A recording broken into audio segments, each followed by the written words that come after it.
Eric Carle's claim to fame was that he wrote The Very Hungry Caterpillar. That was my favorite book as a kid, and it's not even close, okay? You've got this relatable character that is a caterpillar, and he's just like crawling his way around on the fucking ground, okay? The ultimate underdog. And that motherfucker, he knew he was destined for great things. Yo, I might someday get an Eric Carle tattoo. If this podcast gets to 100,000 listens, I'll get a fucking very hungry caterpillar on my ass. On average, the human brain contains just over a liter of juice. And for this show, I'm going to use every last drop. Welcome to Brain Juice with Noah Chrysler. That's me. I want you to get it. I want you to understand.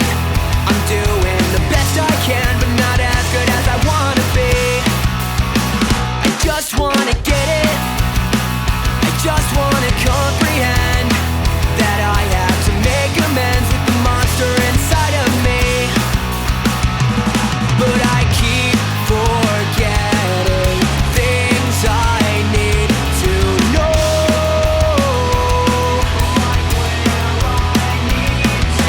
Where I'm from becomes the great unknown. And I can't seem to get it. Hello, everybody, and welcome to the first episode of a new thing that I think I'm going to make called Brain Juice. I had this idea in the shower to make a thing called Brain Juice. I have a lot of self-doubt. I have a lot of thoughts in my brain that are like, ooh, that could be something if I did that idea. And then I start ruminating on it, and then I don't take action, right? And it comes to this point where it's like, ooh, I think about something so much that it kills the project inevitably. And so partially what I think could help me in my life is like reducing the barrier between idea and output, right? Posting unedited stuff where I'm not doing like hyper production of stuff, because like as far as improvising and riffing goes, I'm pretty damn good. Like that's kind of like my thing, right? I really just love to just turn it on and speak. And so this podcast, it's purely audio. It's purely just the juice. Here's my thing, okay? I love audio. Audio is the best. Audio is the best. You know why? Because it's like programming that you can just stick into your ears. I like the name Brain Juice, and if you search on Apple Podcasts, there's 2 other podcasts with the name Brain Juice, and this is going to be the 3rd one, or likely the 10th one if we're being honest, because like there were 2 that I found that had Brain Juice as the title, but there are probably many more with that name. Anyway, I'm going to call it Brain Juice with Noah Chrysler, because that's my name, my God-given name. Why am I doing that? Because I feel like audio is such a cool I love audiobooks. I love podcasts because you stick these earbuds or you stick them in your ears and then they blast sound literally at your brain, you know, which is a crazy thing, you know, and I guess it's the same thing technically with video, you know, you're watching a screen and that screen is maybe 2 feet in front of your face as you're scrolling on your little Black Mirror iPhone. But with audio, I don't know. I think it's different. I think you get to live your own life and do your own stuff and wash the dishes and drive a car, but then you just get my thoughts beamed into your like gray matter. I think that's cool as shit, right? So anyway, this is that. If I publish this is what that is. This is happening. This show is also an exercise in helping me find my own voice, I think, right? There's a Bill Hader clip where he talks about like editing and writing, and he's like, you know, you can't, if you're going to write a screenplay, like I could never go into a word processor and write down all my thoughts into the word processor, right? Because there's that cursor and it's looking at you and it's judging you. And it's going, what do you got today? And then you write it out and then you just like ruminate it and you read it back and you're like, that's shit. And then you change it and then you keep going, right? That happens to me with literally everything. And so he says, instead of doing that, use an audio recorder. Because audio is a one-way medium, baby. You're on a one-way track through time, and you cannot go back in time as much as you wish you could. You cannot go back and change that dumbass thing that you just said, right? Instead, you gotta plunder through, baby. We're on a one-way time train to the future, and it's chugging along real slow, but also like scary fast. So jump on the train and ride it, and eventually you will make something. And it might be shit. But here's the other thing, is that you could trust your instincts, right? I've been making stuff for over 10 years. I have been consuming stuff for literally, I'm 28 years old, so I've been consuming stuff I've been consuming information since I was like, a fetus. And then I've been consuming media since I was like, 1 or 2, right? Starting with, what did I watch when I was 1 or 2? Probably Sesame Street. I was a big Sesame Street kid, I think. Thomas the Train. I wasn't really a big Thomas the Train kid. My cousin was a huge Thomas the Train kid. Big Thomas the Train guy. And now he collects shit. So maybe that had a lasting impact on him. We don't know. He's got like thousands of dollars of like action figures and stuff, and I'm just thinking those little trains that he bought when he was a kid. Maybe that spiked it. Anyway, whatever. If you trust yourself as a creator, if you trust this mechanism, this nervous system that's been absorbing material for almost 30 years, right? Then that's all you got to do, right? You're probably going to make something really cool. You're a natural storyteller. You're a natural entertainer, or at least I am, right? I'm a kind of a performative guy, right? So that's what this is. It's also an exercise in just being cool with myself, right? Because I think that I have a little bit of self-hatred, just like a little bit, just like, when I make something, I'm like, that's not great, right? So this is an exercise, not in self-love, because I think self-love is kind of cringy, right? But instead, I just want to I want to feel at least indifferent towards myself, Self-love might be a step too far, where I'm like, oh, that's a little indulgent, I don't need to self-love. How about just be indifferent? Just be like, all right, that guy's got it going on a little bit, he's doing his thing. So anyway, that was the thought that hit me in the shower. Turn on an audio recorder and talk into it, and then probably throw it into some sort of software and just clip it out. Or maybe have a friend just buzz through it and just take out the shit that just rambles on and on and on. And maybe just make it a little bit punchier, but basically just create a audio experience through and through. So that's kind of the plan. We've talked about the name Brain Juice. I just like the name Juice too, because at the end of the day, that's what we're making here, right? You're sticking earbuds in your ears and your brain is making juice, baby. You're reacting to the things I say going, it's a little cringe, or he's got a point. Or, oh, I never thought about it like that, And all that right there is being controlled by juice. And if you're a scientist or chemist or whatever, you're like, actually, it's endorphins and the GABA receptors that actually it's the SSRI, not SSRIs, but the, what is that, serotonin? I think that's juice. I'm pretty sure it's a fluid or it's a solid. But I don't, when you see a brain on TV, it doesn't look like it's filled with powder, right? Looks like it's like it's like a water balloon. It's like many different spaghetti noodle water balloons kind of like braided together, and they are filled with juice. And so that's the name of the podcast, is Brain Juice with Noah Chrysler. And why is it that? Even though there's 10 other ones?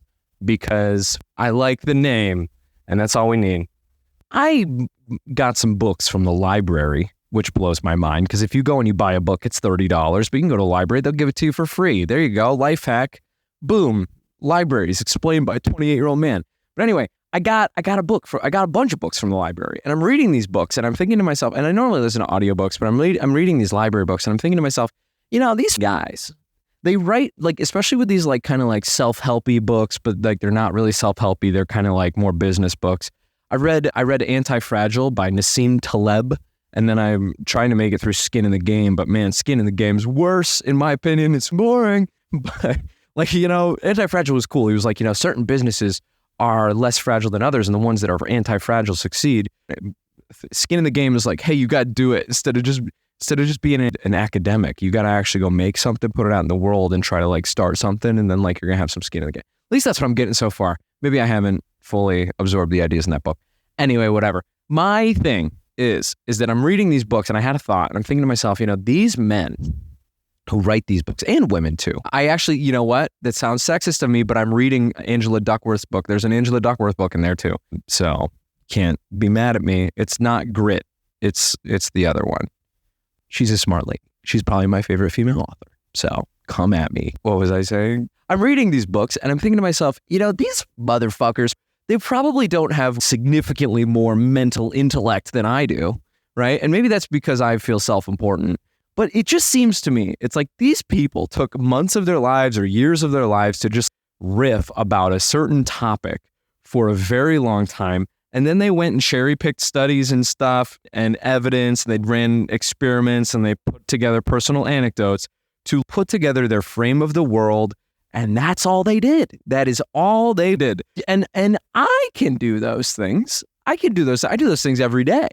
That is how my brain works. I think certain things about myself and the world, and then I go and I cherry pick information to support my worldview. And you can lie to yourself and say that you don't do that, but everybody does that. It'd be really cool if we were human monkeys that looked at the information out in the world. And then after we took in all of that information, then we decided to write some heuristics and conclusions that we come to, not because of ego and not because of emotion, but because of that information. But if you're a human person on this planet, it usually works the opposite way. You usually say, I think this, I feel this, and here's why. And then you retroactively justify the way you think and feel. Anyway, whatever.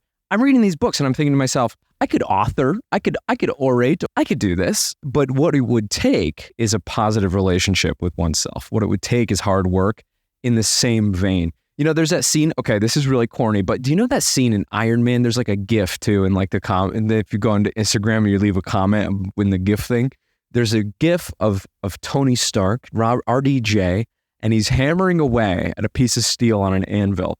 And I like that GIF a lot because it just keeps going over and over and over again. And I'm like, yeah, he's the hero. He's really he's working on an idea in a cave with a box of scraps, right? And he believes it himself. And he has a high sense of what I think is self-efficacy, right? The idea that I believe in my ability to solve problems and to create value, right? And I think that Tony Stark has a high degree of self-efficacy in that scene. And so I think about it sometimes when I'm just like doing stuff and I'm like, I could use some self-efficacy right now. Think of Tony Stark in a cave with a box of scraps. Anyway, whatever. I'm reading these books. I'm thinking about Tony Stark in the cave with a box of scraps. And then I'm thinking about all of these projects that I start and fail and, you know, and like don't continue. And then I think about how many projects I start and then I never publish because I'm afraid that I'm going to not continue it. I think about it a lot and I get caught in rumination. And I don't want to do that anymore. Also, this first episode is really important because there's a lot of wisdom that's going to be gleaned from this. And the first piece of wisdom, another piece of wisdom here for you guys is the power of batteries, okay?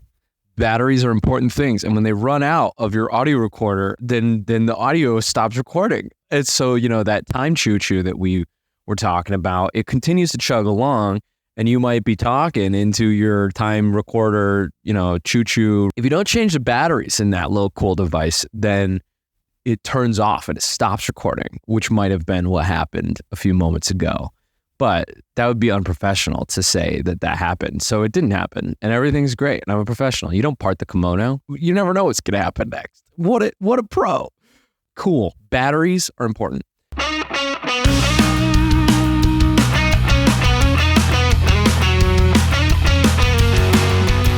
Ladies and gentlemen, thank you for listening to episode 1 of Brain Juice. I really appreciate it. I know this show is kind of a mess. This is the first episode, but you know what? We're finding it together, and I appreciate you coming on the ride, coming on the tilt-a-whirl, and spinning around with me, and, you know, maybe you ate too much popcorn and candy and cotton candy, and you're going to spew on the way, but you know what? We're finding what this show is together, and I appreciate you for being here on my tilt-a-whirl. Maybe I'm the carny. Am I the carny in this scenario? I don't know. Anyway, guys, if you'd like to support this show, you can visit patreon.com/Noah Chrysler. I'm launching a Patreon. It's kind of a weird and tender thing for me to do. Asking people for money to help me support my dreams and my vision is a strange leap of faith, and I hope that you don't get upset with me for doing that. But you know what? If this is ever going to become a reality, you gotta just fucking bite the bullet and you know, take a leap. And this is me taking a leap. So if you want to go learn more about that, visit patreon.com/Noah Chrysler. There's a bunch of different tiers and things. One of the tiers is going to be like a personalized thank you. At the end of every episode, you can get that. Also, I'm going to also be creating video content in tandem with this show. So you can go to patreon.com/Noah Chrysler to support that. Also, another way you can support the show is by leaving a 5-star review either on Apple Podcasts or your podcast platform of choice. If you're like, it's premature to do that. This episode is a long rambling mess. Also understood, totally fair. And hopefully, the other way you could support this show is just by continuing to listen. That'd be really cool because we're finding this in the air. We're building the plane in the air. So I don't know. I appreciate you coming to episode 1. Hopefully we see you at episode 2, and hopefully we see you at episode 10. Last thing is that thank you very, very much to my cousin Brandon for editing this show and piecing it together. Brandon is a sound engineer extraordinaire. He is fantastic. If you want some help editing your podcast, or you have, music that needs to be mastered or something, reach out to Brandon. What is Brandon's email? Hold on, let me find it. It is blc9918@gmail.com. Brandon, you need a better email than that, buddy, so people can find you. Anyway, guys, thanks for listening. Now back to episode 1.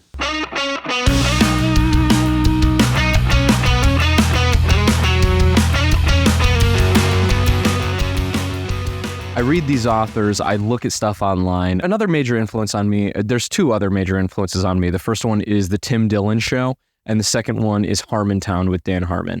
Dan Harmon is a genius. Dan Harmon is he's a genius that hates himself and is mentally unwell and just, and makes some of the best stuff in the world and is just filled with misery. And I love him to death. And I think that if I could do work similar to his, that's a good life, And so his show Harmontown, if you've never seen that show, he'd get a live studio audience. He would get Jeff Probst. He was on Whose Line Is It Anyway? But he co-hosts the thing with Dan Harmon, and Dan Harmon gets pretty drunk every episode in front of a live studio audience, and then overshares about his life and how he kind of hates himself, and also just all these thoughts that just kind of are swirling around in a brain soup. And it's beautiful. It's beautiful. There are some moments from that show where I'm just this is super cool. It's also this ego-driven thing. You can tell that he both hates himself, but also thinks that he's the shit, right? And I think that that's also I resonate with that really hard, right? I think to myself, I am a special little boy, and so that's why I think that I'd actually be more willing to just talk into this recorder all the time, because it's I think I'm a special little boy. I would love to post that. Let's bring it back to something concrete. What am I doing in my life right now? Well, I'm living in this house on this lake here. And my aunt owned this, but she has since moved into a senior living community, and my family kind of owns this place, but they're graciously allowing to let me stay here for the cost of the bills of this place, which is really cool because it's kind of given me some time in my life to take a breath and reassess and be hey, what do I want to do? What kind of stuff do I want to make? Do I want to make stuff do I want to be a part of a thing that puts stuff out into the world that's kind of gross and kind of mean? Is that what I want to do? Or do I want to put stuff out into the world that isn't that way? Am I going to be fear driven? Am I going to say, well, I need people to watch it, and one thing that I know that they're going to watch is mean, gross stuff?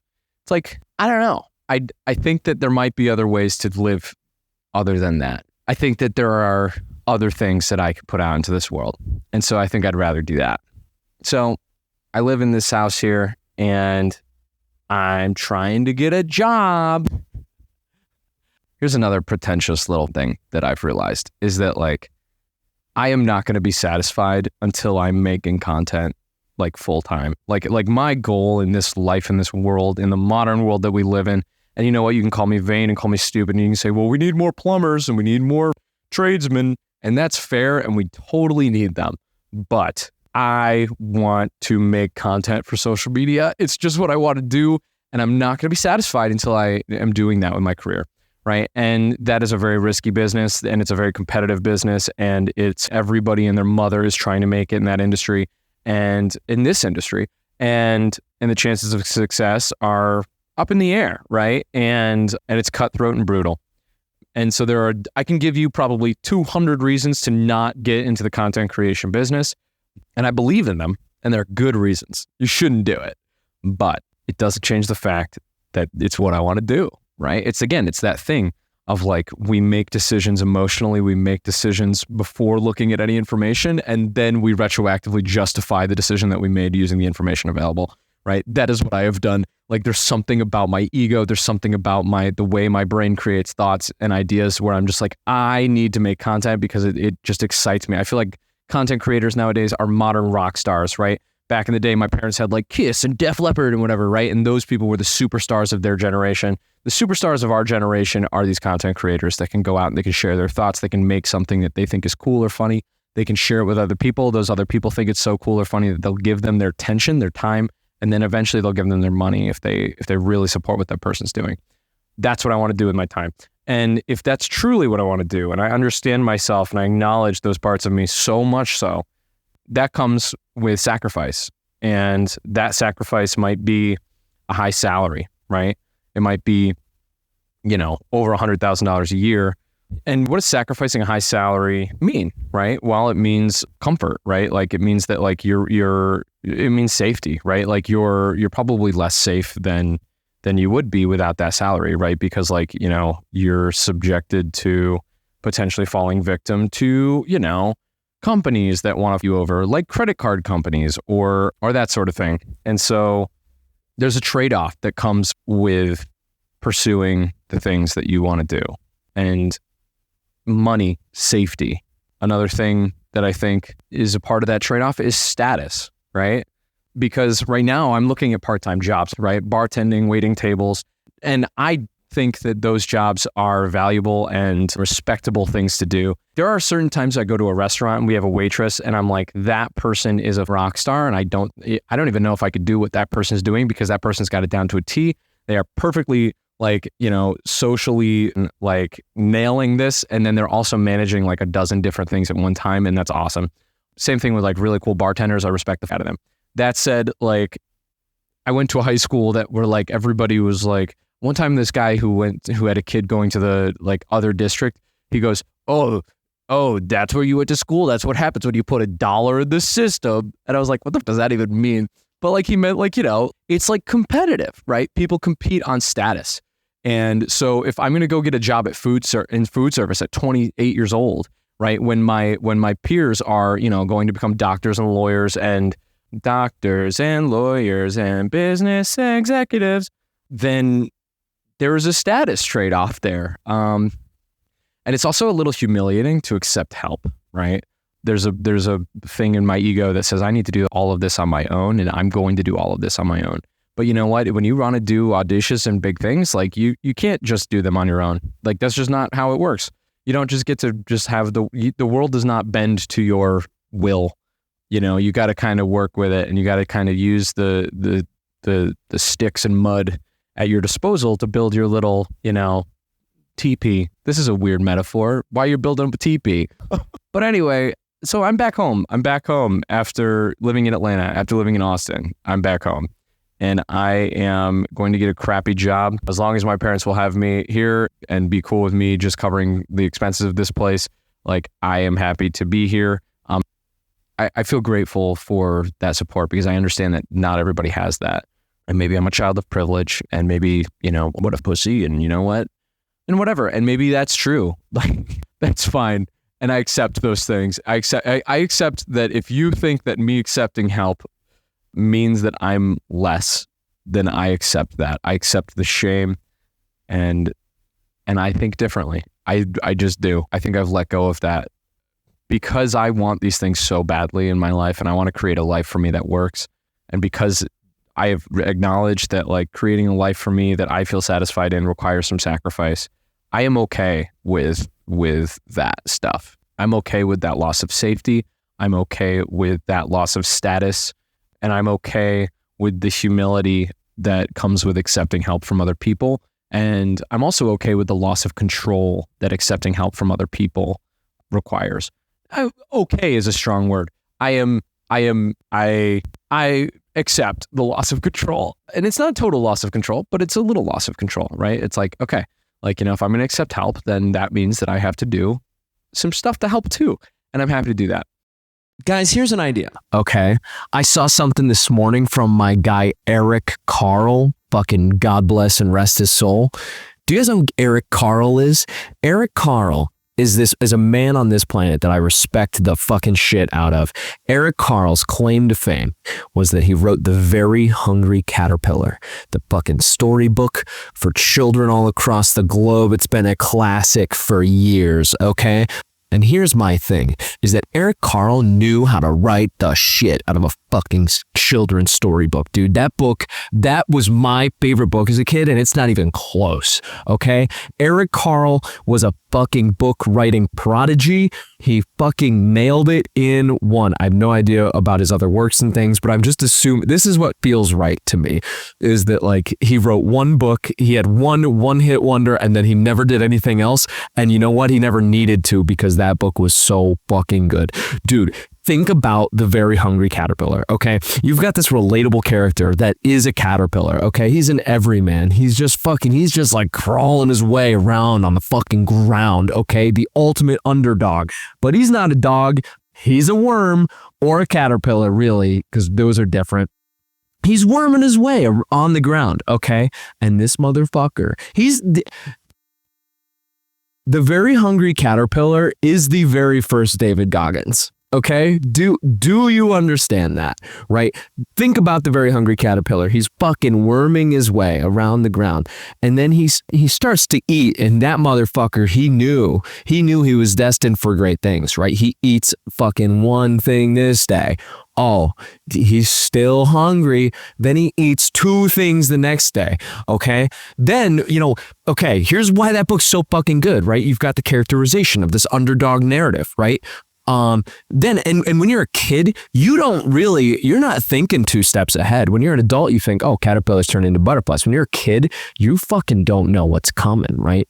So he eats one thing one day, then he's still hungry. He eats two things the next day. Then we heighten, dude. We continue to heighten, and we continue to build tension, right? And it's fucking, oh, baby. Oh, it's so good that you just ratchets it up. Okay. Here is a titular innovation that Eric Carle brought to children's storybooks. And that is that, do you remember those pages? Do you remember that one section of the book where there's like an accordion? It's not even an accordion. It's like a staircase of fucking like multi-layered pages, right? And it's like, oh, 1 apple, 2 pears, 3 plums, or whatever. I don't know the exact fruits, but like, and it's like, and you open them up, and you can, and as a kid, when you are fucking just first exploring what a book could possibly be, when your nervous system is 6 months old or like 8 months old, and you're just discovering what the world is, and you can have this like tactile like staircase of multi-layered pages in this book,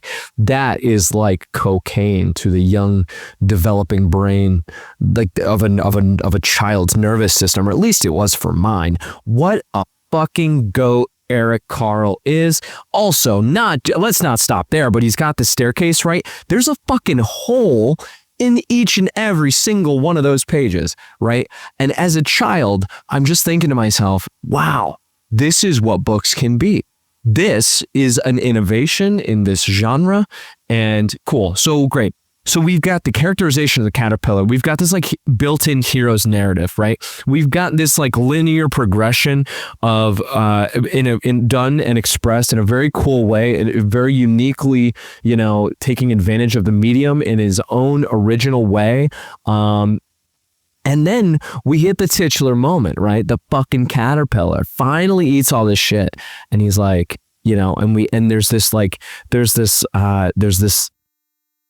focus in of energy, right? And it's like, and finally the caterpillar, I don't remember the exact story, but from my memory of things, the caterpillar then turns, he stops being hungry, right? And he turns into a chrysalis.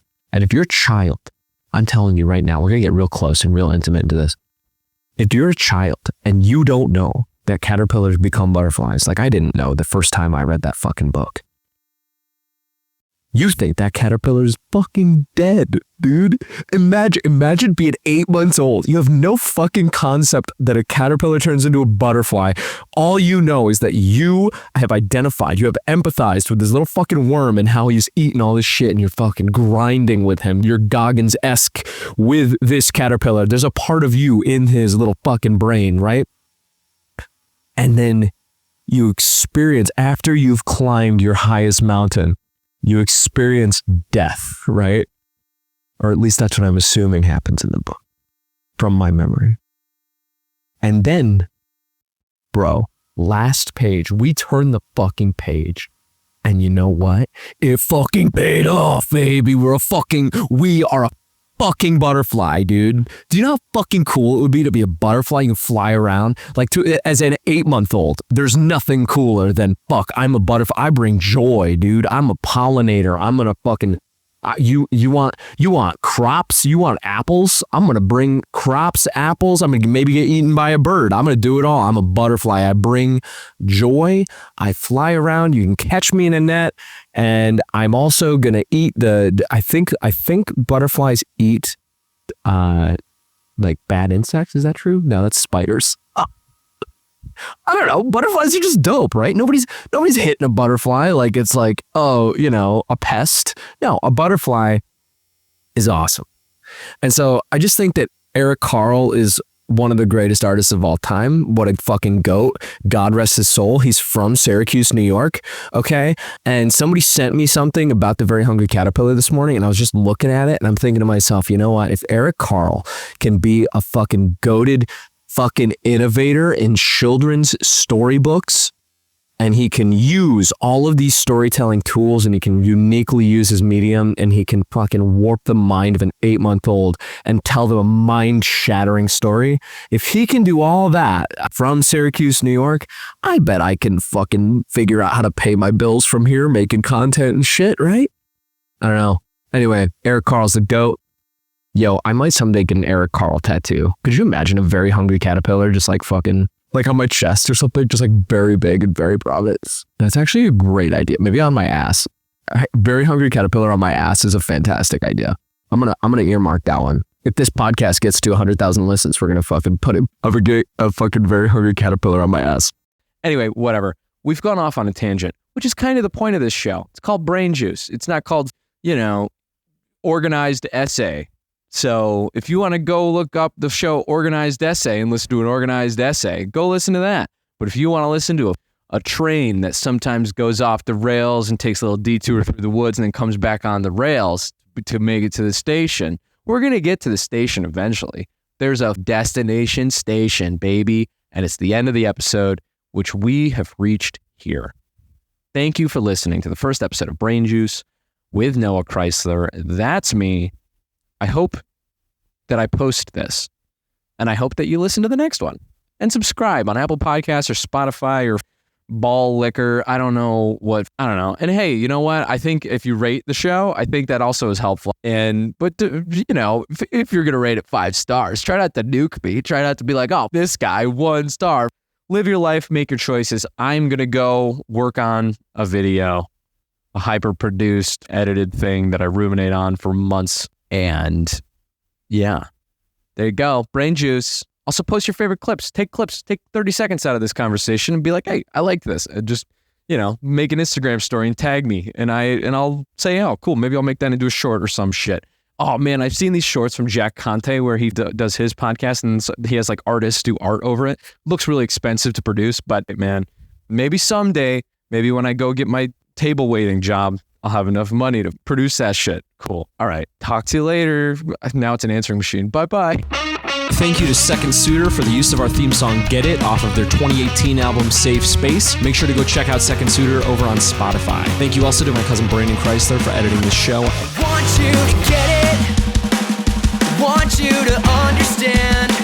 I'm doing the best I can, but not as good as I want to be.